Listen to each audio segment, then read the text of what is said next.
Nobody can tell you about coaching institutes, but definitely has an impact on your CLAT rank. Let's understand. So coaching materials, I'm not saying, I'm not against coaching. Coaching, of course, provides you with lectures, study material, mock tests, etc., for your CLAT preparation. That's completely fine.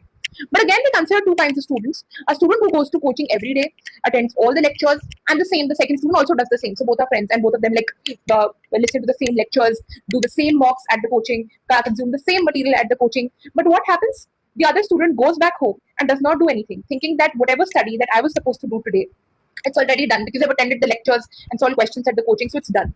What the other student feels is that, okay, whatever lectures that I have attended at coaching, now I'm going to use the implication of those. Now I'm going to solve more and more questions. I'm going to analyze the particular mock that I gave at the center, and this is going to help me getting a better understanding. So, see, the point of my particular monologue over here is that coaching is just 30 to 35% of your preparation. The rest, 60 to 70%, depends on the student, depends